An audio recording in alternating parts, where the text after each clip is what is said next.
The name's Fox, and if you're walking into my office this late in the night, it means you're only here for one thing. You want a case, a good story, the kind that grabs you by the collar and doesn't let go until the sun's creeping back up over the city skyline. Tonight, I've got just the thing. We're going to take a trip down the shady alleyways of the city that never sleeps, through the smoky haze of a case that's got all the hallmarks of a classic. Danger, mystery, and characters who live on the edge, where the line between right and wrong is always blurred. It's a story that reminds you why you keep coming back, even when the stakes are high and the risks are higher. So grab a seat, pour yourself a stiff drink if that's your style, and let's dive into a world where every shadow hides a secret and every choice has a price. And if you feel like tossing a coin in the tip jar, it'll help keep the lights in this detective's office running and make sure the stories keep flowing. Let's get started. The city's waiting. Now listen up. Before we dive into this, you gotta do me a favor. Take a step back, alright? The city's got a way of gnawing at you, making you tense. And I can't have that in my office. Messes with the ambience, you know? So here's what you're gonna do. Go outside. Let that cool night air hit you. Take a deep breath, like the first drag of a cigarette. Let it fill your lungs and let all that tension just drift away. We're about to take a little trip, see? Back to a time when the city was just as rough, just as tough. Picture it. New York in the 50s. Shadows crawling up brick walls. The neon lights flickering like they're winking at you. And the scent of rain-soaked concrete in the air. Listen to the rumble of a distant subway. The clatter of footsteps on wet sidewalks. Lose yourself in the murmur of a late-night jazz tune, sneaking out from a smoky bar. It's all there, waiting for you to soak it in. Now when you're ready, come back, sit down, and tell me exactly what happened.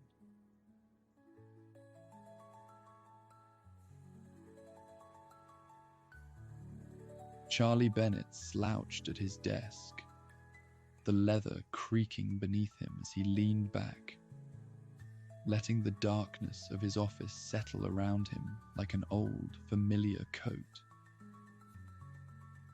He was a broad-shouldered man, the kind who looked like he could take a punch and had probably taken more than a few.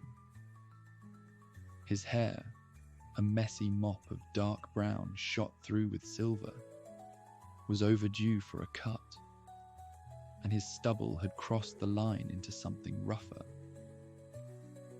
His suit, once sharp, now hung loose on his frame, the fabric rumpled and worn thin at the elbows, as tired as the man wearing it. His hazel eyes were bloodshot, ringed with shadows that told the story of too many sleepless nights. And the cigarette tucked between his fingers was more ash than tobacco. The place was a dump, just like him. Paint peeling off the walls, a ceiling fan that creaked more than it spun, and the stale scent of cheap alcohol clinging to the air, like a bad memory. The blinds were half drawn, letting in slivers of the city's neon glow. But mostly, they kept the world outside at bay. The frosted glass window of his door, with P.I. Charlie Bennet etched in fading letters, was cracked. hardly offering any privacy or protection. The bottle of bourbon on his desk was more empty than full, but that didn't stop him from reaching for it. As he tipped it back, the phone rang, loud and jarring in the quiet. He let it go for a few rings, considering whether he could be bothered, but old habits die hard. Finally, he picked up the receiver, his voice a gravelly rasp. "Bennet," he muttered, not expecting much from the other end. "Charlie, it's Ray." The voice was from a time before things went to hell. Ray Donovan, a cop Charlie used to run with back in the day, when he still believed in things like right and wrong. "What do you want?" Charlie asked, already regretting the conversation. He rubbed his eyes, trying to clear away the haze that had settled over him. "There's been a murder, Charlie. A real bad one. Laura Sinclair, rich dame, found strangled in her Upper East Side penthouse. You need to get there before the boys in blue do." Upper East Side. Charlie had no business being there, but Ray had a way of making it hard to say no. With a grunt, he hung up and dragged himself to his feet. He grabbed his coat, the fabric worn and threadbare at the edges, and checked his revolver, his old friend, cold and reliable. Stepping out into the night, the city greeted him like an old adversary, all flashing lights and distant sirens. He flagged down a cab, the driver barely glancing his way before pulling over. Charlie slid into the back seat, the smell of stale cigarettes and something sour hitting him as he gave the driver the address. As the cab pulled away from the curb, Charlie stared out the window, watching the city roll by. The transition from the seedy underbelly, where he lived, to the polished streets of the Upper East Side was stark, like flipping a switch. The buildings grew taller, cleaner, their facades pristine under the streetlights.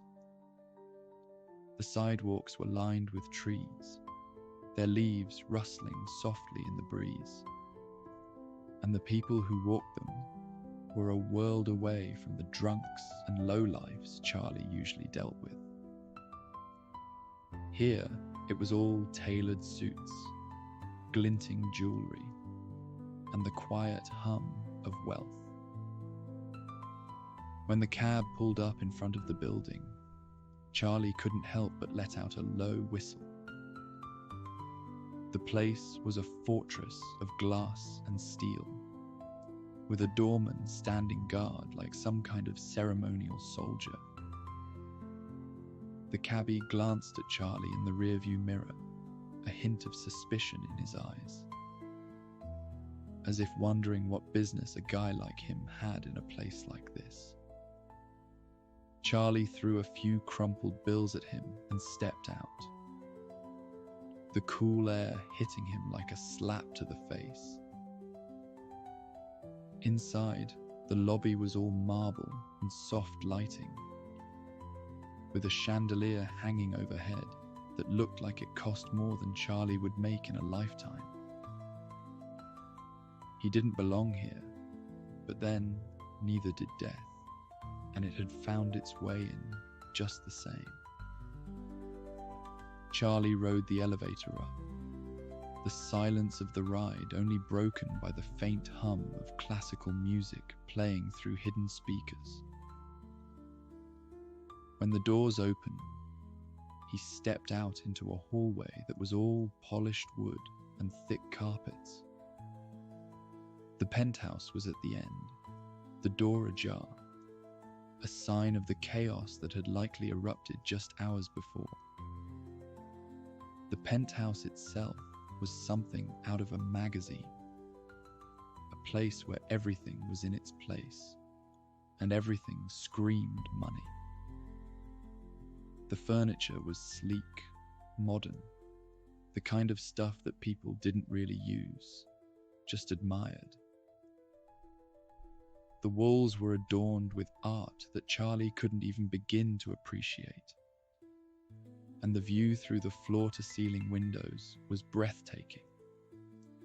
A panoramic display of the city's glittering skyline. But none of that mattered. What mattered was the wine-stained carpet, the dark red pooling under the body of Laura Sinclair, like blood from a wound. Charlie stepped closer, his eyes narrowing as he took in the scene. Laura was sprawled out on the floor, and a glass lay nearby, empty, the lipstick-stained rim a silent witness to the last moments of her life. On the chair beside him, a silk tie lay discarded, like something out of a bad movie. Charlie crouched down, picking it up with gloved fingers. It was smooth, expensive, a Bellamy silks, a brand that catered to the kind of people who lived in places like this. It wasn't the sort of thing you'd find just anywhere, and that made it important. He examined the body, but it didn't tell him anything he didn't already know. Charlie continued to search the apartment, taking his time with every detail. A life lived in luxury, now reduced to a crime scene. It wasn't until he rifled through a stack of magazines on the coffee table that he found something interesting. A small, leather-bound journal, well worn, the pages filled with neat, delicate handwriting. In the back, folded between the pages, was a letter. Lay low, it read in flowing script. Soon we'll be out of here, together, like we always dreamed. VH. Charlie frowned, turning the letter over in his hands. VH. Two initials that meant nothing to him, but everything to someone else. This was the first real clue, but it raised more questions than it answered. After some time spent searching, Charlie had all he was going to get. The penthouse had given up its secrets, but they were few and far between. He stepped back into the hallway and lit a cigarette. The smoke curled up into the ceiling, and Charlie watched it dissipate, just like the answers he was looking for. He didn't have much, but he had enough to know that this case was going to drag him through the muck. And the Upper East Side was just the beginning. He needed to talk to someone who might have seen or heard something. The building's residents were likely all well-to-do, the kind who kept to themselves. But in a place like this, secrets had a way of coming out. He started with the neighbor directly across the hall. The door was old and heavy, the kind that didn't open easily unless you were expected. He knocked, the sound echoing in the quiet hallway, and waited. After a moment, the door creaked open, revealing a man who looked like he'd just rolled out of bed. Disheveled, unshaven, and with the distinct odor of booze clinging to him. His shirt was rumpled, hanging off him like it had given up trying to stay neat. Yeah, the man slurred, blinking blearily at Charlie. Charlie Bennet, he said, flashing his old agency card. It wasn't good for much these days. but it still carried some weight. I'm looking into what happened to your neighbor, Laura Sinclair. The man blinked again, processing the information slowly. You a cop? Not a cop, Charlie replied, keeping his tone neutral, just trying to get some answers.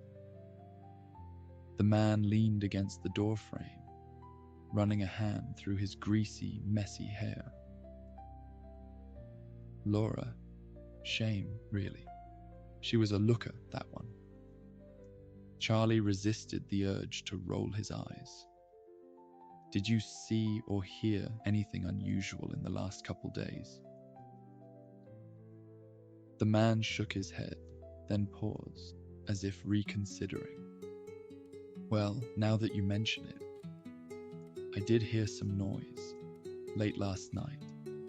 Thought it was just the usual racket. But then, who knows? I was pretty out of it.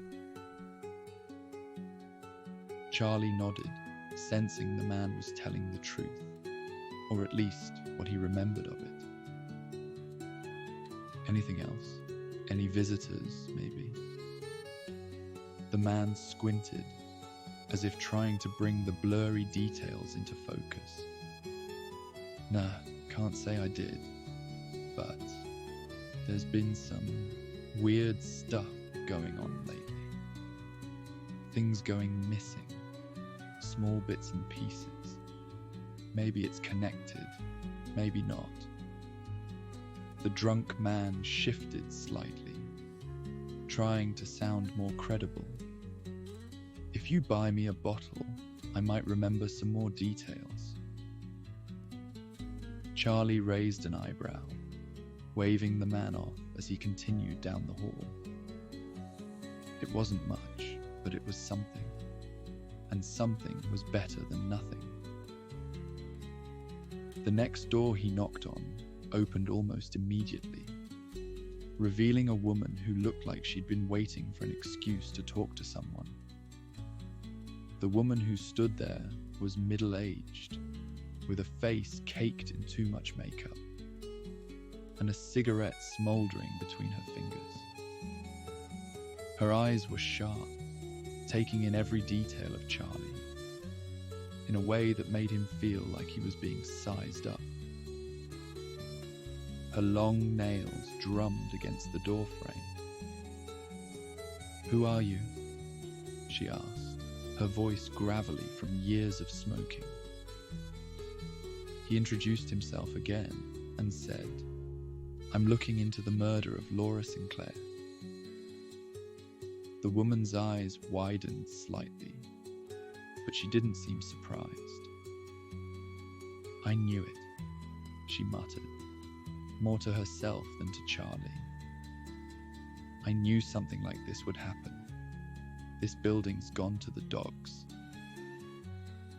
Charlie folded his arms, playing along. "What makes you say that?" The woman took a long drag from her cigarette, exhaling a cloud of smoke that lingered between them. "This place used to be respectable, you know. But now, it's all gone to hell. People coming and going at all hours. Strange men loitering around. And don't get me started on the thefts." "Thefts?" Charlie asked, remembering his earlier conversation with the drunkard. "Oh yes," she said, nodding emphatically. "Little things, at first, but now it's almost like someone's making a game of it.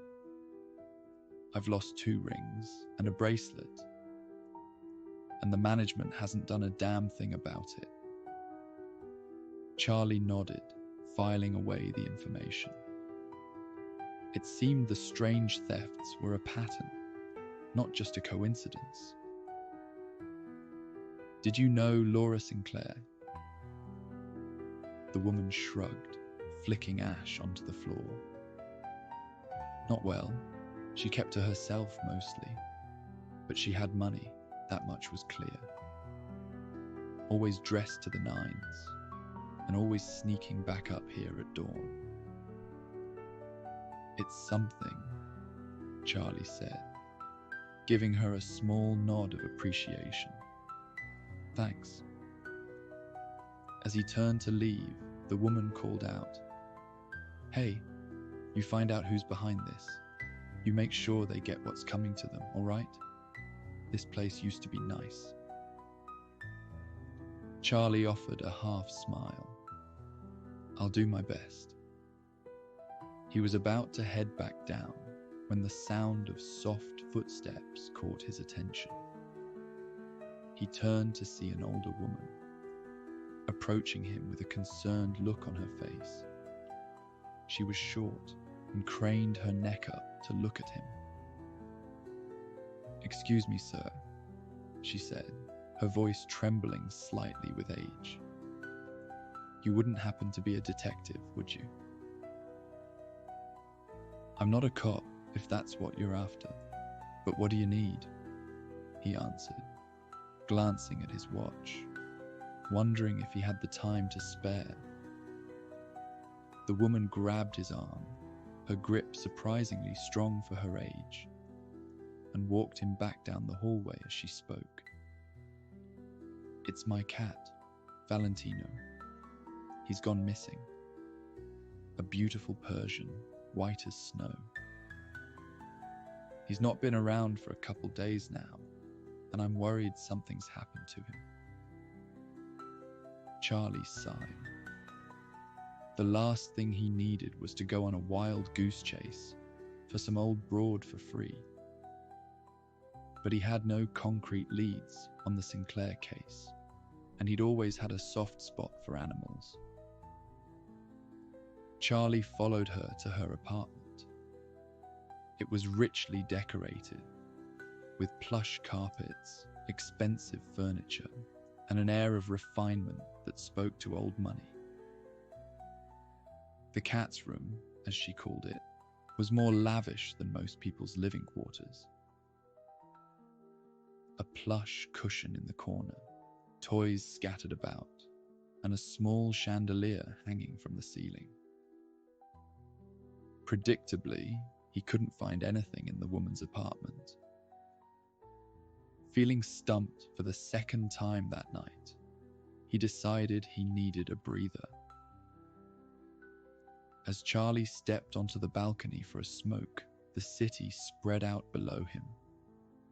A sea of lights and distant noise. His silver lighter clicked open, its flame flaring briefly in the darkness before settling into a steady burn.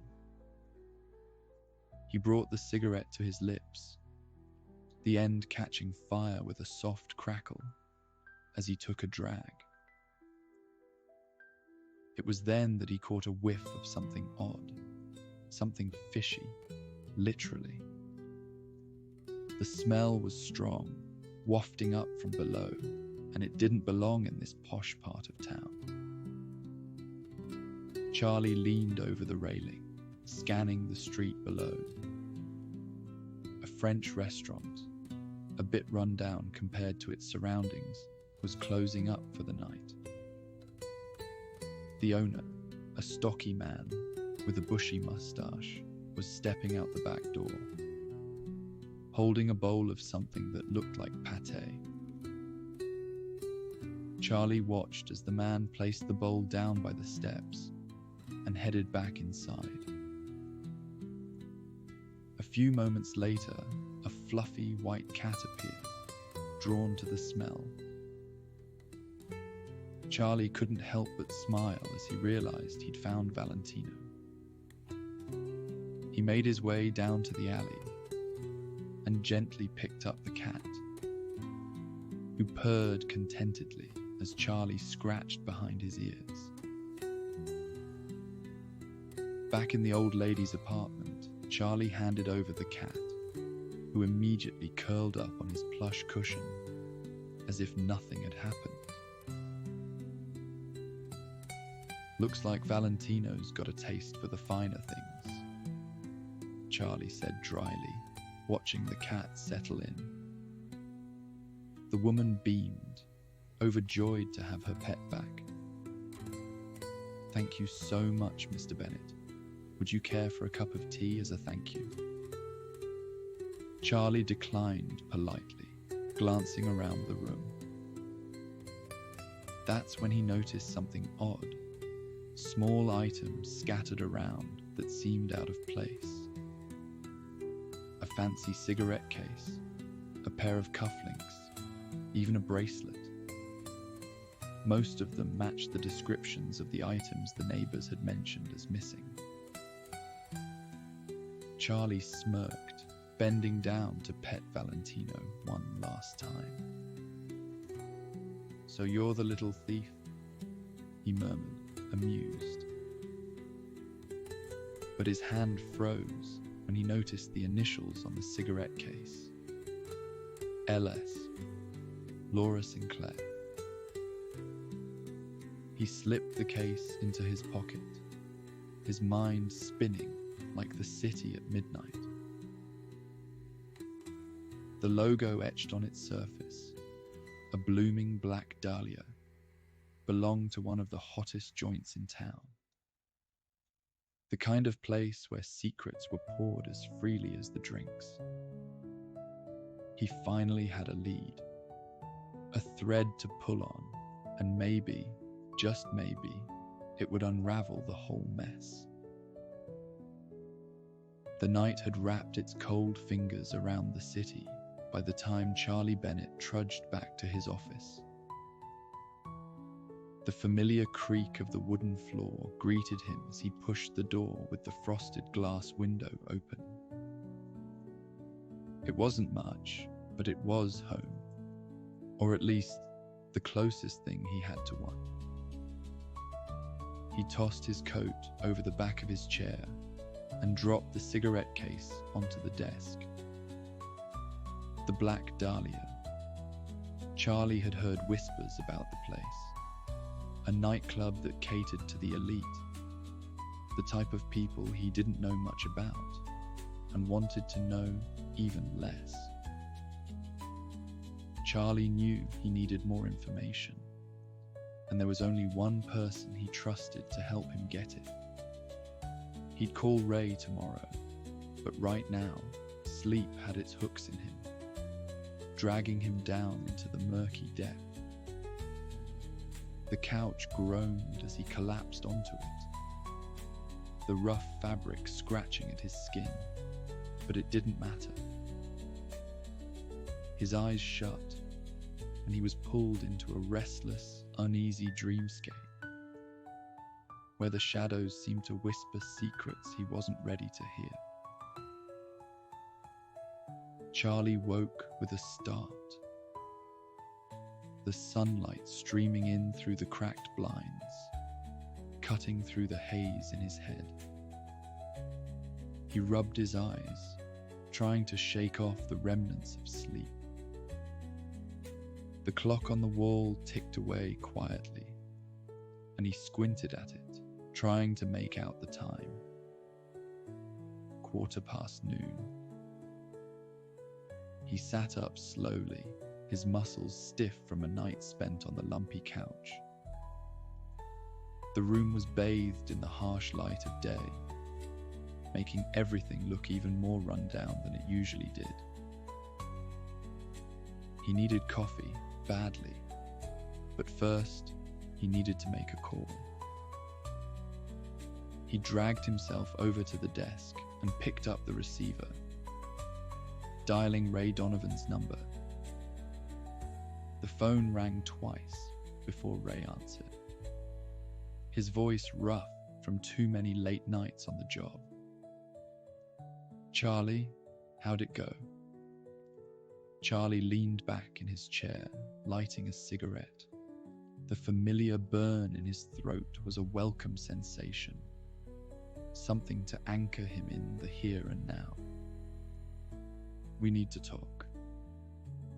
There was a pause on the other end, the kind that comes when someone's not sure they want to hear what's coming next. "You sound like hell." "Feel like it too." Charlie replied with a grim chuckle. I've got a lead, but I need some information. Meet me at Lucky's diner in half an hour. Ray sighed, the sound of it crackling through the line. Yeah, all right, I'll be there. Charlie hung up and took a moment to gather himself. He wasn't in any shape to be chasing down leads, but he didn't have the luxury of waiting. The city didn't stop just because he was tired, and neither could he. After splashing some water on his face in the small, dingy bathroom at the back of the office, Charlie grabbed his coat and headed out. The streets were alive again, people going about their business, oblivious to the darkness that lurked just beneath the surface. But Charlie saw it, felt it in the way the shadows clung to the corners, in the way the city seemed to breathe with a life of its own. Lucky's Diner was a haven of normalcy in the city, its chrome trim and neon sign giving it a certain charm that somehow managed to survive the city's relentless march forward. The familiar scent of frying bacon and coffee hit Charlie as soon as he pushed open the door. The checkered floors were scuffed from years of footsteps, and the red vinyl booths had seen better days. But there was something comforting about the familiarity of it all. It was busy, filled with the lunchtime crowd, office workers, blue-collar guys on break, and the occasional cop grabbing a quick bite. Charlie spotted Ray in their usual booth, a cup of coffee already in front of him. Ray Donovan was a big guy, built like a linebacker, with a square jaw and eyes that had seen too much. His dark hair was streaked with grey, and there were new lines on his face that hadn't been there the last time they'd met. He was a guy who still believed in some semblance of honor, in an institution that had long since lost its moral compass. Charlie slid into the booth across from him, nodding a greeting as he picked up the menu. The waitress, a woman named Doris, who'd been working at Lucky's since forever, came over with a pot of coffee. "What'll it be, hun?" she asked, her tone friendly but distracted by the lunchtime rush. "Coffee, black," Charlie said, setting the menu aside. "And a piece of apple pie." The waitress nodded and poured him a cup, before heading off to another table. Charlie took a long sip, letting the bitter liquid wake him up the rest of the way. He pulled the cigarette case from his pocket and slid it across the table to Ray. "Found this in the dame's neighbour's apartment," Charlie said, wrapping his hands around the warm mug. The cat swiped it. "Look at the engraving." Ray picked up the case, his brow furrowing as he examined it. "The Black Dahlia. Haven't heard that name in a while." Charlie looked around, then dropped his voice lower. "I need to know who runs the place. What's going on there?" Ray set the case down, his expression serious. "I've heard enough to know it's bad news. The boys on the force look the other way, don't like when the name's brought up, especially not without evidence." Charlie nodded, already suspecting as much. Laura Sinclair was strangled with a silk tie. Bellamy silks, top-tier stuff. I need to know who she was involved with and who's behind this. Doris walked over and slid the plate of apple pie in front of him, setting it down. Charlie dug in, letting the sweet taste distract him, if only for a moment. Ray sighed, rubbing a hand over his stubbled jaw. I know a guy, Jimmy the Rat Marconi. He's a low-life informant, but he's got his ear to the ground. Works for some of the big players. So if anyone knows what's going on, it's him. Charlie took another sip of his coffee, letting the information sink in. Where can I find him? Ray leaned in, grabbing a forkful of pie, despite Charlie's protest. Last I heard, he was hanging around an alleyway near the Brass Knuckle. It's a dive bar on the edge of town. Jimmy's not the type to talk easy, and the people he's involved with don't like loose ends. Charlie finished off his meal and tossed a few bills onto the table. I'll get him to talk. It was raining as they made their way through the city, moving from the more respectable parts to the shady underbelly, where crime and desperation lurked around every corner. The alleyways grew narrower, the buildings more run down, and the people they passed less inclined to make eye contact. They kept their wallets close, knowing full well that the streets here had a way of taking what wasn't nailed down. The alley near the Brass Knuckle was a place where the city's filth collected. A dark, narrow stretch of pavement that smelled of garbage and something rotting. The neon lights flickered overhead, bathing the cracked asphalt with an eerie, sickly glow. It was the kind of place that made your skin crawl and your hand itch for the gun tucked away in your coat.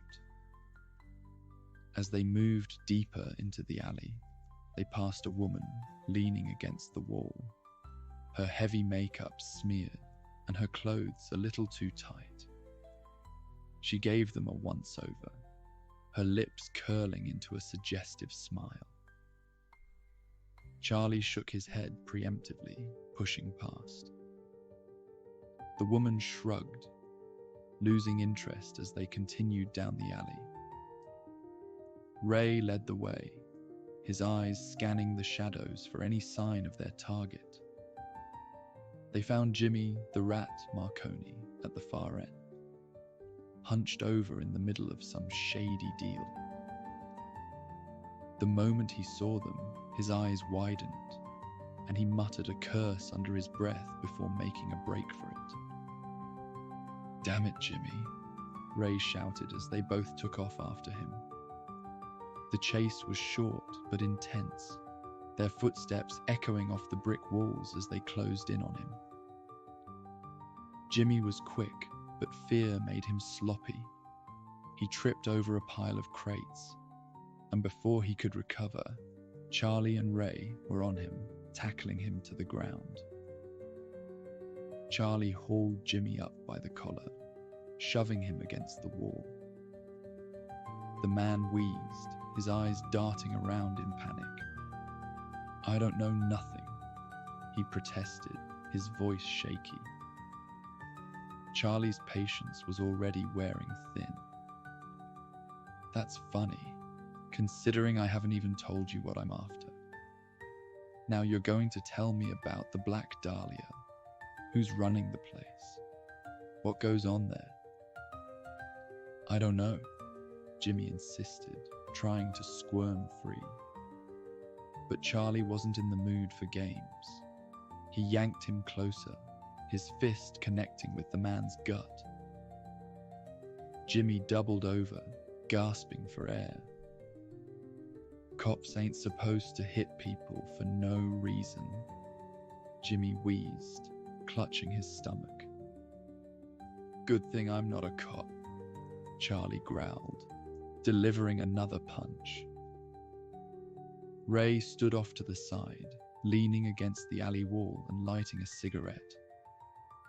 He watched the scene unfold with a calm detachment, the smoke from his cigarette curling up into the air.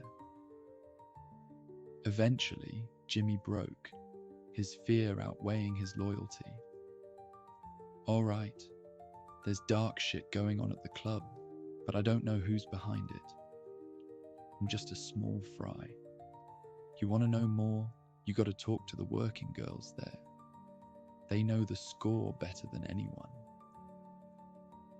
Jimmy laughed bitterly, spitting out a bit of blood onto the ground. "But you're wasting your time. They won't talk to anyone they don't know." Charlie let go of Jimmy, shoving him away in disgust. "Get out of here, before I change my mind." Jimmy staggered back, casting a hateful glance at Ray, before turning and disappearing into the shadows.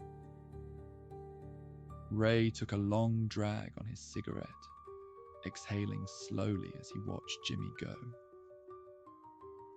"Well, that was enlightening," Ray said dryly, pushing off the wall and crushing his cigarette under his boot. Charlie grunted in response, his mind already working through the next steps.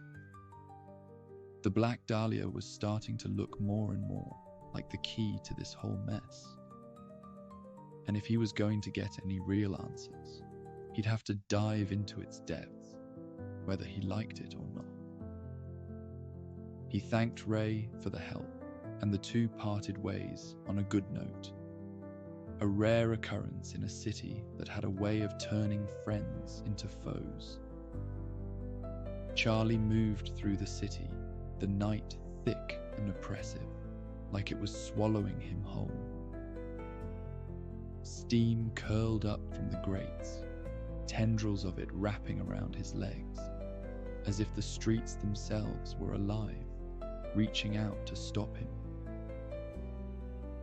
The rain had left everything slick, the pavement gleaming under the dim streetlights. Cars rumbled by, their headlights cutting through the fog. But they were just shapes, barely there, part of the city's illusion. The exterior of the Black Dahlia was understated, too understated. The sort that didn't need to advertise what it was, because the people who mattered already knew. Charlie slipped inside, his coat pulled tight against the chill in the air, his senses immediately assaulted by the smell of cigars and expensive perfume. The interior was a world apart from the outside, plush, decadent, with low lighting that made everything feel just a little bit more dangerous. He moved through the crowd inconspicuously. It wasn't too busy yet, just a slow trickle of well-heeled gentlemen and elegantly dressed ladies. Their laughter and conversation a soft murmur beneath the smooth jazz that drifted from the stage.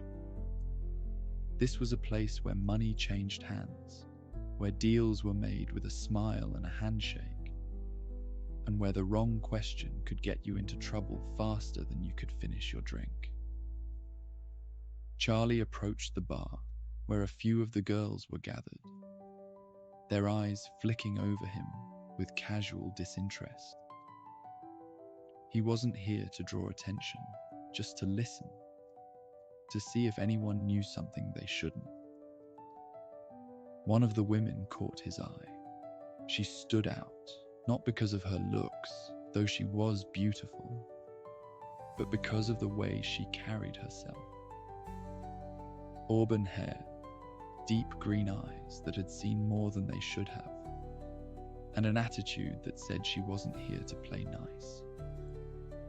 "Evening," Charlie said, leaning on the bar, his voice low and unassuming. She looked over, gracing him with those green eyes briefly. "You don't look like the usual type we get in here." "First time," he admitted, offering a small smile. Figured I'd check the place out, see what the fuss is about. Name's Charlie. She studied him for a long moment, seeing through his attempt, then scoffed at him. We don't talk to cops. I'm not a cop, Charlie said evenly. Just a man with a few questions. Her eyes narrowed slightly, but she didn't say anything more. Instead, she turned away, her auburn hair swaying as she walked off to join the other girls. Charlie watched her go, frustration and curiosity gnawing at him. She knew something, he was sure of it. But getting her to talk would take more than just a few smooth words. He found a booth in the corner, away from prying eyes, and settled in, lighting a cigarette as he watched the room. The night was starting to pick up, the club filling with the kind of people who had money to burn and secrets to keep. The band on stage began to play a new number, and the lead singer, a woman in her 30s with a voice like velvet, stepped up to the microphone. Her eyes were half closed as she sang, her voice sliding over the notes with a smoothness that wrapped around the room. Charlie leaned back, letting the music wash over him as he observed the crowd. The singer had a presence, a way of drawing you in with every note, every glance. Her voice was rich, full of emotion that seemed to come from someplace deep, someplace real. She was good, way too good for a place like this. But then that was the point, wasn't it? The best things always found their way to the worst places. The song ended, and the room erupted in polite applause. Charlie took a final drag from his cigarette, the smoke curling up into the dim light as he stubbed it out in the ashtray. He hadn't learned much, but he hadn't expected to. This place was a fortress, and breaking in would take more than just one visit. He was about to slip out, try his luck another night, when a scream cut through the air. It was sharp, panicked, and it sent a jolt of adrenaline through him. The club exploded into chaos, and the girls who had been lounging near the stage were now running, their faces pale with fear. Charlie was on his feet, pushing through the crowd, his heart pounding in his chest. The backstage area was a mess. Chairs overturned, makeup scattered across the floor.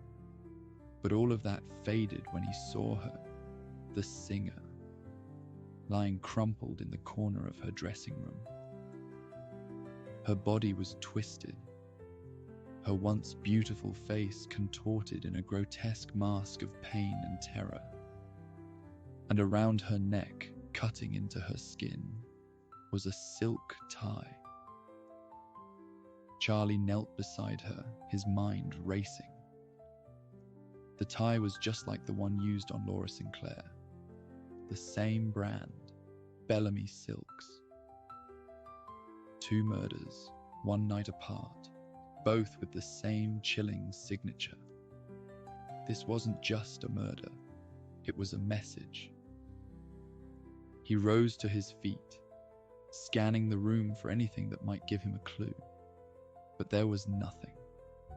Whoever had done this covered their tracks well. He needed to get out of here before the cops showed up and turned this place upside down. Charlie slipped out the back. He leaned against the wall, trying to catch his breath, trying to make sense of the madness that was unfolding around him. He lit another cigarette, the flame flickering in the darkness. He was about to leave when he saw her, the auburn-haired woman from earlier. She was standing a few feet away, her face streaked with tears, her body trembling. She looked up, meeting his gaze, and for a moment, the world seemed to stand still. "I never did get your name," Charlie said, his voice rough from the smoke and the tension. She wiped at her eyes, trying to steady herself. "Well, I never gave it to you." Charlie took a step closer, his tone softening. "You need to help me. This thing, it's bigger than just one girl. We need to find out who's behind it." She hesitated, her eyes searching his face for something. Trust, maybe, or desperation. "Why should I trust you?" she asked, her voice barely above a whisper. "Because I'm the only one who's going to do something about this. You know the cops don't care," Charlie replied. She looked away, her fists clenched at her sides. Finally, she nodded, a resigned look in her eyes. "All right, I'll help you." Charlie offered her a small, reassuring smile. "What's your name?" "Effie Fontaine. Let's go back to my place and I'll tell you what I know. It's not safe here," she said, trembling slightly in the night air. The city was alive with the muted mystery of nighttime, the kind of magic that seeped into your bones and made you feel like you were part of something bigger. Charlie and Effie walked side by side, the streets of the city unfolding before them like a map of secrets. The air was cool, carrying with it the scents of the city. Gasoline, street food, the faint tang of something metallic and unplaceable. It was quieter now, the daytime bustle replaced by the night crowd. Men in sharp suits heading to late-night meetings, women in furs and silk, their laughter drifting through the air like a melody. Here and there, the occasional passerby gave them a curious glance, but most people kept to themselves, their minds on their own troubles. Effie led the way, her pace brisk, her demeanor tense. "Not far now," she muttered, mostly to herself. Charlie nodded, though she wasn't looking at him. "Nice place." Effie let out a humorless laugh. "Not really, but it's home. For now, anyway." They turned down a narrow side street, the kind of street that most people wouldn't even notice if they weren't looking for it. The buildings here were older, more run down, with faded signs hanging above doorways and chipped paint on the walls. A cat slunk by, its eyes shining warily as it disappeared into the shadows.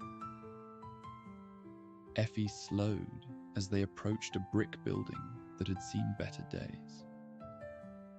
The fire escape clung to the side like a metal skeleton, rusted in places but still sturdy enough to climb. She paused, glancing up at the darkened windows. "We're going up this way," she said, nodding towards the fire escape. "Landlord's a creep and I'm behind on rent. If he sees me coming in, he'll find some excuse to try and talk to me." Charlie raised an eyebrow but didn't argue. "Lead the way." Effie grabbed hold of the ladder, her movements quick and practiced. Charlie followed, the metal creaking slightly under their weight. The climb wasn't long, just a couple of stories. But by the time they reached the top, Charlie could feel the burn in his muscles. Effie pushed open a window, climbing through into a small, dimly lit apartment. It was modest, to say the least. One room that served as a living area, kitchen and bedroom, with mismatched furniture and discarded boxes of takeout. A single lamp cast a golden glow over everything, making it feel almost cozy despite the obvious signs of neglect. "Sorry about the mess," Effie said, brushing off some dust from a chair before offering it to Charlie. "Like I said, it's not much."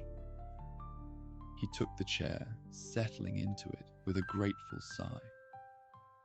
"I'm in no position to complain. My place makes this look like a fancy hotel suite." Effie busied herself at a small counter, pouring 2 drinks from a half-empty bottle of whiskey. "I don't usually bring strangers home," she said, handing him a glass. "But you don't seem like the type who'd cause trouble." Charlie took a sip, the burn of the whiskey warming him from the inside out.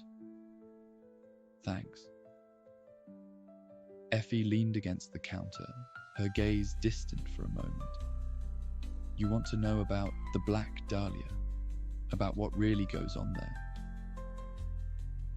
Charlie nodded, waiting for her to continue.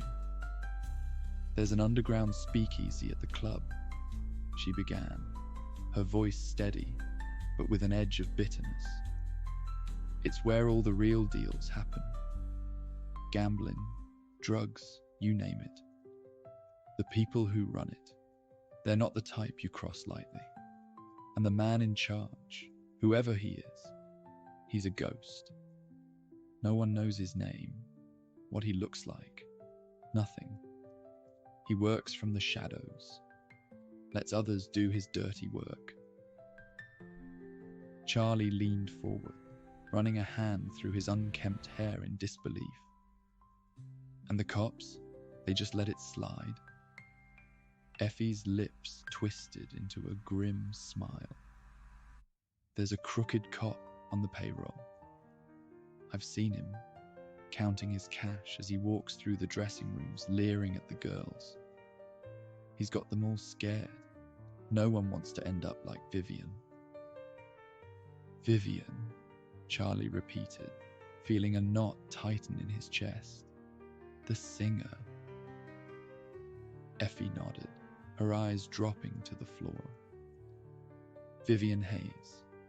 She was one of the best. Hell, half the regulars only came to catch a glimpse of her. She kept the place running, kept the money flowing. But she was tired, you know. She tried to quit a few times, said she was done with the whole thing. But every time she went downstairs to talk to the boss, she'd come back crying. She was seeing someone, I think, had that far-off look in her eye sometimes, but she wouldn't tell me who." Charlie rubbed the back of his neck, the exhaustion creeping in, but he pushed it aside. "And now she's dead." Effie took a long drink, staring into the middle distance, as if she could see Vivian's face in the shadows. For a moment, neither of them spoke, the silence hanging heavy between them. Effie broke the silence first, her voice softer now, more vulnerable. "Stay the night, Charlie. I don't want to be alone." Charlie looked at her, seeing the fear and the weariness that she tried so hard to hide. He nodded slowly. "I thought you didn't like cops," Charlie teased, trying to lighten the mood. Effie's smile widened just a fraction, a glimmer of something almost playful in her eyes. "I thought you said you weren't a cop."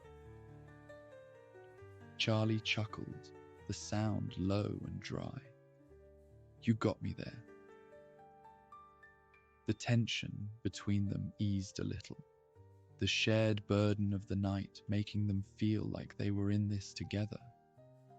For a moment, the weight of the world seemed to lift just a bit, and they both felt the faintest flicker of hope. Hope that maybe, just maybe, they could get through this. Effie finished her drink and set the glass down, moving toward the bed. "You can take the couch," she said, her voice already heavy with the pull of sleep. "It's not much, but it's better than the floor." Charlie watched as she climbed into bed and pulled the thin blanket over her. He waited until he was sure she was asleep, then quietly rose from the couch and made his way to the small kitchen. The light above the sink flickered slightly as he leaned against the counter, opening the fridge and pulling out a box of cold pizza.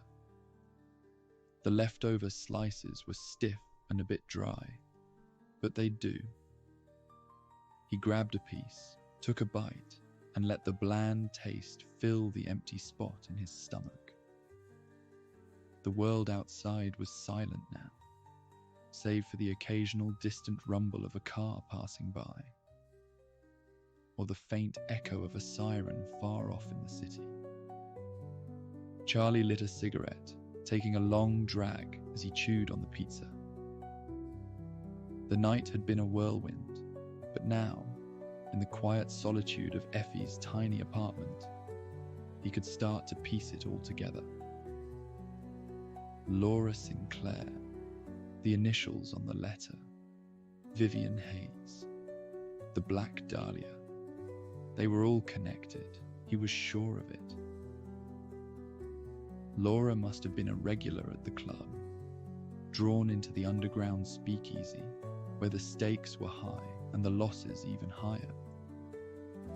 Gambling debts could pile up faster than the chips on the table, and once you were in deep, there was no getting out. Especially not when the man holding your debts had a stranglehold on half the city. Charlie could picture it now. Laura, desperate and cornered, trying to find a way out. And then there was Vivian. The two women must have crossed paths at the club, perhaps even more than once. They'd probably shared more than just a few drinks, casual conversations. Maybe they'd seen a kindred spirit in each other. Two women trapped in a web of lies and deceit, each looking for a way to escape. It wasn't hard to imagine their friendship blossoming into something more. Vivian was tired. That much was clear from what Effie had told him. Maybe she and Laura had hatched a plan to run away, to escape the clutches of the man who had them both in a vice grip. But something had gone wrong. Someone had found out, and now they were both dead. Charlie crushed the cigarette in the ashtray, the gears in his mind turning over the possibilities. The man behind all of this, the shadowy figure who ran the speakeasy and pulled the strings from the darkness, he was the key. If he could get close enough, he could find out who this man was and bring him down. But to do that, he'd need to get inside.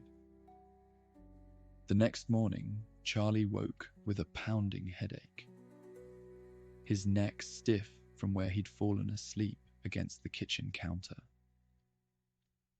The empty pizza box was still on the table, the ashtray full of spent cigarette butts. Effie was already up, sitting at the small table with a cup of coffee in her hands. She looked over at him, her eyes still heavy with sleep, but there was a determination there that hadn't been present the night before. "Morning," she said, her voice soft. "Morning," Charlie replied, pouring himself a cup of coffee. "I need a favor, Effie." Effie looked at him warily, setting her cup down. What kind of favor? Charlie took a deep breath, choosing his words carefully. I need to get into the speakeasy at the Black Dahlia, disguised as a bartender. Effie's eyes widened and she shook her head, the fear flashing across her face. Charlie, that's dangerous. If they find out who you are, what you're doing. I know, Charlie interrupted gently. But it's the only way. I need to find out who's behind this. Effie bit her lip, her fingers drumming against the table as she considered his request. Finally, she sighed, looking up at him with resignation. I'm tired, Charlie. Tired of living in fear. Tired of depending on a crime lord just to get by. The club used to be something else, something good. I want that back. I want it to be legit, a real business. She looked at him again for a long moment before nodding slowly. All right, I'll help you, but you need to be careful. These people, they don't play around. Neither do I, Charlie replied, a steely edge to his voice. Later that day, Effie led him through the back streets, keeping to the shadows as they approached the Black Dahlia. The sun had dipped low in the sky, and the city was beginning to wake up for the night. The streets slowly filling with the usual evening crowd. People looking for excitement, for trouble, for a way to forget the world for a few hours. Effie took Charlie through a narrow alley behind the club, stopping at a heavy, unmarked door. She knocked 3 times, and the door creaked open. A burly man with a scar across his cheek peered out, his eyes narrowing at the sight of Charlie. This him? The man grunted. Yeah, he's good, Effie replied smoothly, her voice carrying an authority that Charlie hadn't heard before. He's here to help out tonight. The man eyed Charlie for a moment longer before stepping aside, allowing them both to enter. The door closed behind them with a heavy thud, and they were plunged into a long hallway. The sound of muffled music and laughter echoed through the walls, growing louder as they made their way deeper into the club. Effie led Charlie through a maze of corridors, past rooms where the real business of the Black Dahlia took place. Rooms filled with card games, dice, and whispered deals that could make or break a man. The sharp scent of expensive liquor infused the air, a heady mix that seemed to pulse with the heartbeat of the club itself. Finally, they reached the speakeasy, a hidden room tucked away behind a false wall. It was a stark contrast to the rest of the club, smaller, more intimate, but just as luxurious. The bar was polished to a high shine, the bottles behind it reflecting the low light in 1,000 different shades of amber and gold. The patrons here were different too, sharper, more dangerous. These were the people who knew the game, who played for keeps. Effie handed Charlie a bartender's apron, her expression serious. Just keep your head down, serve the drinks, and listen. Don't do anything to draw attention. Charlie nodded, slipping the apron on and stepping behind the bar. The role came naturally. After all, a bartender was just another kind of listener. Someone who heard all the secrets people were too drunk or too arrogant to keep to themselves. As the night wore on, Charlie served drinks with relative ease, his ears open for any hint of the man he was after. He made small talk with the patrons, all while keeping an eye on the room, watching for anything that might give him a clue.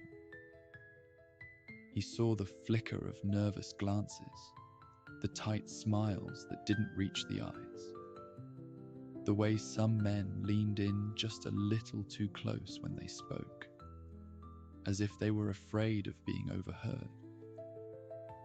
The money flowed freely, the liquor even more so. But there was an undercurrent of fear that no amount of alcohol could drown out. Charlie noticed the way the servers moved, the girls who worked the room with practiced grace. They weren't just serving drinks, they were watching, listening, taking note of every exchange, every whispered secret. They were part of the fabric of this place, and they knew more than they let on. Then there were the men who sat in the shadows, the ones who never raised their voices, who rarely moved.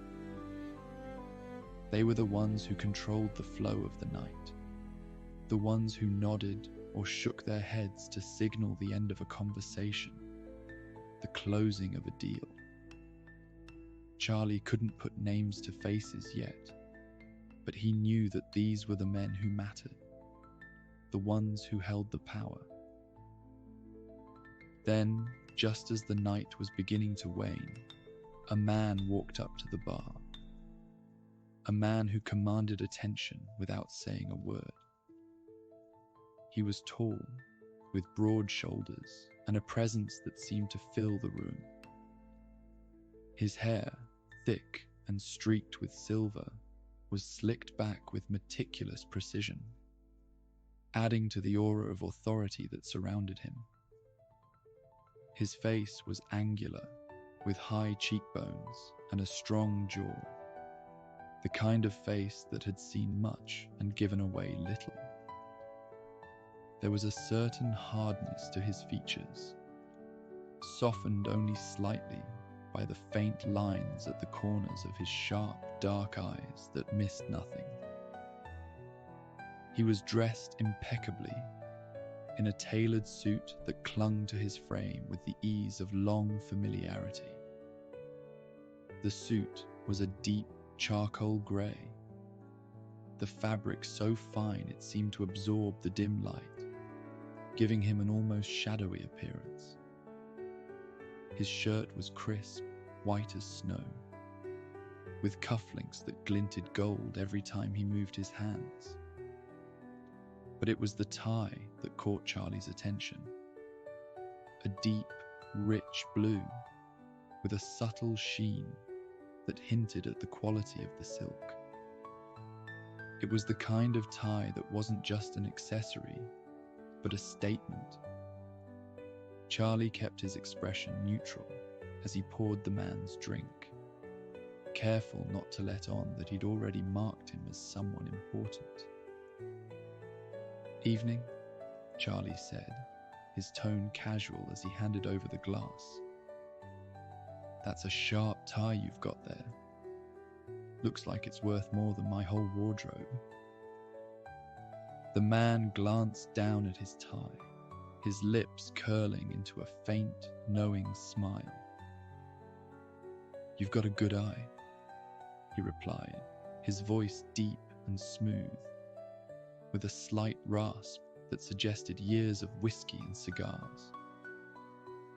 "It's Bellamy silks. They don't make them like this anymore."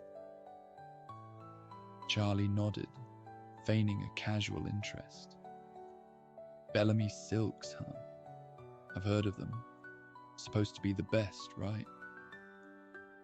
"Only the best," the man confirmed, taking a slow sip of his drink. His eyes flicked up, meeting Charlie's for just a moment. A brief, assessing glance that felt like a challenge. Charlie maintained his relaxed posture. playing the role of the friendly bartender who knew when to keep things light. "Always figured those were out of my league," he said with a chuckle. "But I guess when you know quality, you don't settle for less." The man's smile widened slightly, a thin line that didn't quite reach his eyes. The tie, the brand, the man's demeanor, it all fit. This was the man who was pulling the strings, the one connected to the murders. But Charlie knew better than to press further. He had what he needed. Confirmation that this man was linked to Bellamy Silks, the same brand tied to the murders. Now, he just had to wait for the right moment to act. The man finished his drink, gave Charlie a nod, and slipped back into the shadows of the speakeasy, disappearing as quietly as he had arrived. As the night drew to a close and the last patrons filtered out, Charlie slipped out the back of the speakeasy and made his way to a nearby payphone. The cool air a welcome change from the stifling atmosphere of the club. The streets were still quiet, the city not yet awake. He dropped a coin into the slot and dialed Ray Donovan's number. It didn't take long for Ray to answer, his voice thick with sleep, but quickly sharpening when he recognized Charlie's voice. He spoke, keeping his tone low. "I've got something for you. There's an illegal speakeasy at the Black Dahlia, and I think I've found the man behind the murders. The ties, the ones used to kill Laura Sinclair and Vivian Higgs, they're Bellamy Silks. Same brand as the tie he was wearing tonight." Ray was silent for a moment, the kind of silence that spoke of careful consideration. "You sure about this?" "I'm damn sure," Charlie replied, his grip tightening on the receiver. "He's the one, Ray. You need to move fast before he realizes what's coming." Ray let out a slow breath, his tone turning all business. "All right, we'll move on the place before he has a chance to slip away. You stay clear, Charlie. This is gonna get rough." Charlie hung up, the weight of the night's events finally settling in. He'd done his part, and now it was up to Ray and the uniforms to bring the man to justice. He made his way to a small bar across the street from the Black Dahlia, a place that catered to the early morning crowd, those who were just finishing their shifts or those who never really went to sleep. He ordered a whiskey, neat, and took a seat by the window, watching the entrance to the club. The minutes ticked by slowly, the first light of dawn creeping over the rooftops. And then, just as the sun began to rise, he saw them, Ray and his team, moving in with purpose. The raid was quick, a blur of movement and the sound of shouts echoing down the street. Charlie watched as the police stormed the club, breaking through the facade that had hidden so much darkness. He couldn't see the details from where he sat, but he didn't need to. He knew what was happening inside, knew that the man with the tie had finally met his match. When it was over, Charlie downed the rest of his whiskey and left a tip on the table. He stepped out into the morning light, the city around him stirring to life, the hum of traffic and the distant sound of voices filling the air. As he walked away, hands in the pockets of his coat, his thoughts drifted to Laura and Vivian, Two women who had dared to hope for something better, who had taken the risk, even knowing the dangers. They hadn't made it, but their courage had brought down a man who had thought himself untouchable. The city was still the same, a place of shadows and secrets, where the powerful preyed on the weak, and where hope was a rare and fragile thing. But for now, Charlie allowed himself a moment of quiet satisfaction. He had made a difference, however small, in a city that rarely changed. He thought of Effie and how she had found the strength to help him, to stand up against the darkness. Maybe it was time to pay her a visit again, to see what could be rebuilt from the ashes of what they had torn down. And maybe, just maybe, there was still a glimmer of hope in this city, like the last drag of a cigarette, faint, fleeting, but real.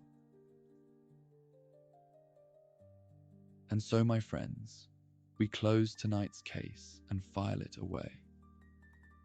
May your nights be calm, your drink strong, and your thoughts just a little bit lighter. Keep your wits about you and watch your back. This city's got a way of surprising you when you least expect it. Until next time, stay sharp and sleep well.